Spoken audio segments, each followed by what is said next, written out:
जय श्री कृष्णा। आपका इस खूबसूरत से एपिसोड ऑफ महाभारत डिकोडेड में फिर से स्वागत है। आई होप आप मंथन कर रहे हैं, मंथन करना सीख गए हैं, मनन करना सीख गए हैं और मैं आपकी ज़िंदगी को थोड़ा थोड़ा प्रभावित कर रही हूँ। चलिए अब इस कहानी को आगे लेके चलते हैं। मैंने आपको पिछले एपिसोड में कहा था कि कैसे माद्री जो है वो बहुत ही दुखी है, बहुत अपसेट है। वो कह रही है कि कुंती को तो बच्चे हो गए, उसका तो एक खूबसूरत सा परिवार हो गया, मेरा क्या होगा, मैं बिल्कुल अकेली हो जाऊंगी, मेरे को कोई नहीं पूछेगा, विलाप कर रही थी। और नेचुरली आई थिंक ये बहुत ही स्वाभाविक है कि हर औरत चाहती है कि उसको भी बच्चा हो। ममता एक बहुत ही इनबॉर्न फीलिंग है हर औरत के हृदय में। कुंती तो बहुत महान थी, चाहे माद्री की कैसी भी भावना रही होगी कुंती के प्रति, पर कुंती ने कहा कि अब हम वापस से मंत्रों का उच्चारण करेंगे और इस बार मैं नहीं करूँगी, मैं पूरी सच्ची भावना के साथ माद्री को सिखा दूँगी और माद्री अब मंत्रों का उच्चारण करेगी और देखना जो देवता हैं प्रसन्न होकर उनको भी एक पुत्र प्रदान करेंगे। उन्होंने ये बात जाकर पांडु को कही तो पांडु ने कहा, मैं सोच ही रहा था कि हमें इस बार अश्विनी कुमारों का आह्वान करना है। जब युधिष्ठिर बड़ा होगा और राजा बनेगा तो उससे मदद चाहिए होगी। एक ऐसा बच्चा जो अश्वों की आवाज़ को सुने, घोड़ों की आवाज़ को सुन पाए, जानवरों से जिसकी मित्रता हो, वो युधिष्ठिर को और भी पावरफुल बनाएगा। और एक ऐसा बालक जो आयुर्वेद का ज्ञाता हो, जिसको हील करना आता हो, जिसको जड़ी बूटियों का परम ज्ञान हो, ऐसे में युधिष्ठिर एक बहुत ही पावरफुल राजा बनेगा। जब अर्जुन उसके साथ होगा, भीम उसके साथ होगा और फिर ये दो बालक होंगे। तो पांडु मान गए। पांडु, माद्री और कुंती ने जाकर अश्विनी कुमारों का आह्वान किया। अश्विनी कुमार आए और उन्होंने माद्री को 2 बेटों का दान दिया। उन्हीं के स्वरूप के 2 बालक माद्री को हुए, एक नकुल कहलाया, एक सहदेव।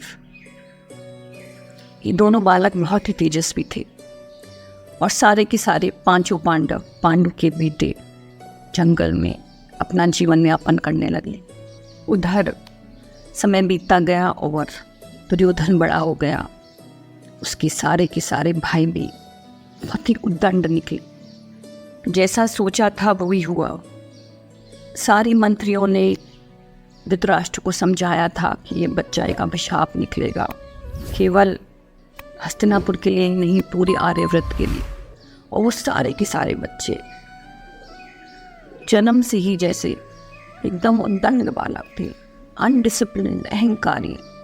और ऑफ कोर्स शकुनी मामा ने उनको और इस ईगो को फीड किया था और इस दुर्व्यवहार को फीड किया था। तो देखिए क्या होता है कि वो प्रजा को सताते थे, बिना बेवजह लोगों को मारते थे, पीटते थे और बाज़ारों में जाके हुड़दंग मचाते थे, गरीबों को सताते थे। एक बार का किस्सा मैं आपको बताती हूँ जो बहुत ही रेलेवेंट है। मछुआरों के एक हाट लगा हुआ था और दुशासन वहाँ पहुँच गए और बस जैसे आदत थी हुड़दंग मचाना शुरू कर दिया। उनकी सारे के सारे स्टॉल्स को उठा पटक करने लगा, उनकी सारी फिश को गिराने लगा ज़मीन के ऊपर। सब घबरा गए, सब ने हाथ जोड़ लिए कि आप कर क्या रहे हैं। और उसमें से एक यंग बालक था, उसने क्या किया, थोड़ा रेजिस्ट करने की कोशिश करी, अपनी मछलियाँ थी और अपने परिवार की रक्षा करने की कोशिश करी। बस दुशासन को गुस्सा आ गया। उसने कहा कि तूने मेरे ऊपर हथियार उठाया, तूने हिम्मत कैसी करी? तो उसने कहा, मैंने आपके ऊपर हथियार नहीं उठाया, मैंने तो अपने आप को प्रोटेक्ट करने की कोशिश करी, मैंने तो अपनी फिश को प्रोटेक्ट करने की कोशिश की। तो बस एक मौका चाहिए था और दुशासन अड़ गया। उसने कहा, मैं राजा हूँ, तुम्हें हिम्मत कैसे हुई? राजा का पुत्र हूँ, तुम्हें मेरी इज्जत करनी पड़ेगी और जो तुमने किया बिल्कुल गलत किया, मैं तुम्हें इसके लिए पनिश करा सकता हूँ। और उस बालक को पकड़ के खींचने लगा। फिर एकदम से दुर्योधन आ गया और दुर्योधन ने कहा कि मैं राजा होने वाला हूँ और मैं ही ये जो बालक है इसको मैं पनिश करूँगा, इसको मैं मृत्यु दंड दिलाऊंगा। बालक हैरान, उसके माँ बाप हैरान, पूरा जो फिशरमैन कम्युनिटी है वो हैरान। उन्होंने सोचा कि हमारे इस बच्चे ने तो कुछ किया ही नहीं, इतना किस बात का इतना हल्ला मच रहा है। और दुर्योधन सुनने वाला तो नहीं था। वो आया और ड्रैग करता हुआ उस बच्चे को उठा के कोर्ट में ले गया। रास्ते में उससे शकुनी मिल गए। शकुनी ने कहा छोड़ो इसको, इसी वक्त छोड़ो, कोई हल्ला क्रिएट नहीं करना, चलो वापस जाओ। जब वो वापस गए तो शकुनी ने कहा कि तुम क्यों इतना हल्ला करते हो? अगर तुम्हें राजा बनना है तो तुम्हें ऐसा व्यवहार करना चाहिए कि प्रजा तुम्हारे साथ रहे। लेकिन अब जब इस बालक ने तुम्हारे साथ गलत किया है, हमें उसको पनिश तो करना ही है, नहीं तो लोग तुमसे डर नहीं।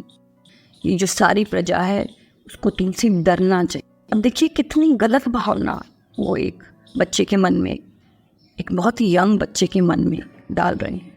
उसको बोल रहे हैं कि राज करोगे तो फियर के साथ करना, ताकि लोग तुमसे डरते रहें, कभी भी तुम्हारे अगेंस्ट रिवोल्ट नहीं करें। अगले दिन सवेरे वो शकुनी गए और जब धृतराष्ट्र कोर्ट में थे तो जाके बोला कि ये जो सारे के सारे मछुआरे हैं इन्होंने हमारे साथ बहुत गलत किया है, आपके बेटे को हर्ट किया है, उसको खून आ गया है और उनको तो पनिश करना बहुत ही ज़रूरी है, नहीं तो ये लोग तो रिवोल्ट कर देंगे, ये किसी की अथॉरिटी को ही नहीं मानेंगे। अगर आज आपके बेटों के साथ वो ऐसे कर सकते हैं तो कल आपके साथ करेंगे। खूब भड़काया। जो भीष्म थे और विदुर थे उन्होंने बोला कि उल्टा दुर्योधन को तो माफ़ी मांगनी चाहिए, एक राजा के बेटे होकर उसने प्रजा के साथ ऐसा दुर्व्यवहार किया। लेकिन भीष्म की सुनने वाला कौन था? दुर्योधन धृतराष्ट्र बहुत ही पावरफुल थे, वो एक कार्यकारिणी राजा थे। भीष्म जो थे वो उस राजा के दास थे, हस्तिनापुर के राज के दास थे, जो कुछ भी नहीं बोल पाए। अल्टीमेटली दुर्योधन और दुशासन को कोर्ट में बुलाया गया, उन सारे मछुआरों को भी कोर्ट में बुलाया गया और उनको पनिश कर दिया गया कि तुम्हें हम इस देश से ही निष्कासित करते हैं। पहले तो बोला कि इस बालक को मृत्यु दंड दे दो, जितने भी मछुआरे हैं उन सबको मार डालो। तो भीष्म बहुत नाराज हो गए, बोले आप कर क्या रहे हो? सत्यवती भी आ गई, बोले इसमें इनकी कोई गलती नहीं है। तो शकुनी ने उनकी बेइज्जती करी, उनको बोला कि हाँ हाँ आप तो मछुआरों की कम्युनिटी से हैं और आप भूली नहीं है इस बात को आज तक। सत्यवती का बहुत मन टूट गया, बहुत मन खराब हुआ। धृतराष्ट्र जो मुंह में थे, मुंह में अंधे थे अपने बेटों की, वो कहाँ सुनने वाले थे।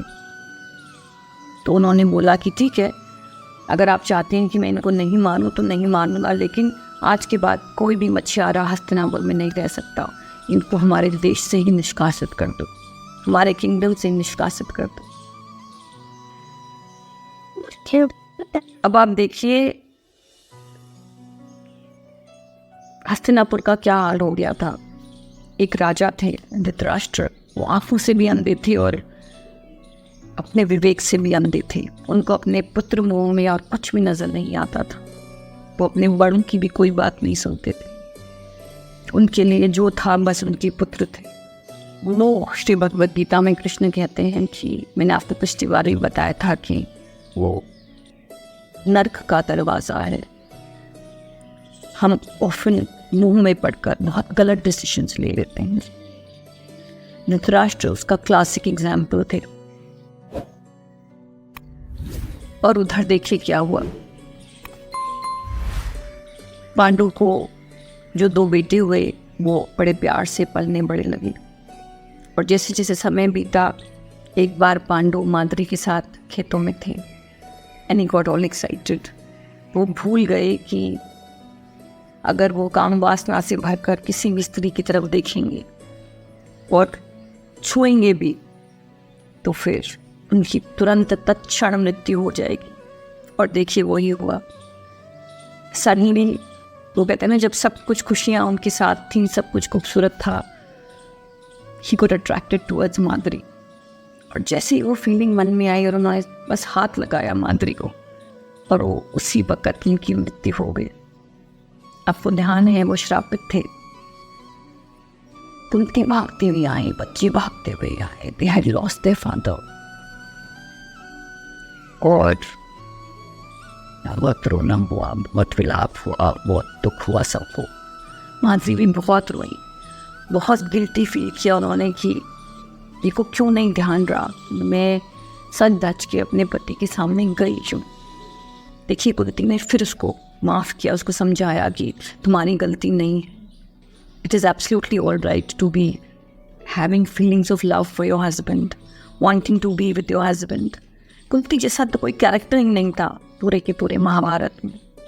जितना काइंडनेस, कंपैशन, एक जागृत विवेक कुंती के कैरेक्टर में दिखाया है, इसके कैरेक्टर में नहीं था। ये बात जो है वो हस्तिनापुर पहुंचती है कि पांडव मृत्यु को प्राप्त हो गए हैं। तब सत्यवती सोचती हैं कि अब वो जंगल में जाकर कुंती को और उनके बच्चों को वापस लेकर आएंगी। अब आप देखिए क्या होता है। वो सारे के सारे मछुआरे for no fault of theirs, उनको देश से निष्कासित कर दिया गया है। वो जा रहे होते हैं, सत्यवती अपना मन खराब करके साइड में खड़ी होती हैं, बिल्कुल हेल्पलेस। और वो अपने मन में अपने भगवान से माफ़ी मांग रही होती हैं कि आप मुझे माफ़ करिए कि ये मेरी वजह से हुआ है, गलत हुआ है। और बहुत असहाय वाली फीलिंग थी उनके मन में कि वो कुछ नहीं कर सकती। उस मत्स्य कम्युनिटी में एक बुजुर्ग थे, वो आए सत्यवती से मिलने और बड़े प्यार से उन्होंने उसको सत्या कह के पुकारा और उनको बोला कि ये क्या हो गया हमारे साथ, हमने तो कभी ऐसा नहीं चाहा था, मैं तुझे दुआएं देता हूँ, तू बहुत खुश रहे, बहुत आबाद रहे। ऐसा कहकर, ऐसा आशीर्वाद देकर वहाँ से लौट गए। देखिए कितनी भी विपदा हो, आपके मुंह से तो मंगल कामना ही निकलनी चाहिए। सत्यवती बस कहते हैं ना, जैसे हाथ मल करके रह गई। आप मुझे बताइए, आपने इस पूरी कहानी से क्या सीखा? प्यार अलग चीज़ होती है और मोह अलग चीज़ होती है। प्यार जो होता है वो लिबरेटिंग होता है, वो फ्रीडम देता है, वो पकड़ता नहीं है, वो बंधता नहीं है, न बांधता है। उसमें कोई स्वार्थ नहीं होता, कोई ट्रांजैक्शन नहीं होता। लेकिन जब ये प्यार अटैचमेंट में बदल जाता है, that is where the problem starts. पहला स्टेज ये कि आप समझें कि अटैचमेंट और प्यार में फ़र्क है। दूसरा स्टेज ये कि आप आइडेंटिफाई करना सीख जाएं कि क्या आपका प्रेम प्रेम है या प्रेम में मोह का एलिमेंट बहुत ज़्यादा है। और जब जब आप कुछ ऐसा डिसीजन लेने लगें तो अपने दिमाग की बत्ती को जला के रखिए कि ये जो डिसीजन है मैं उस इंसान के लिए ले रहा हूँ क्योंकि मैं प्यार में हूँ, या मेरा जो डिसीजन है, मेरा जो विवेक है, वो मेरे मुंह से धूमिल हो रहा है।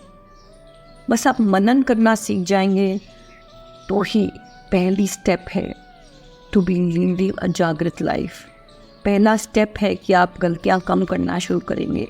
पहला स्टेप है कि आपकी डिसीजन मेकिंग और पावरफुल हो जाएगी, कि आप ज़िंदगी में सही डिसीजंस ले पाएंगे।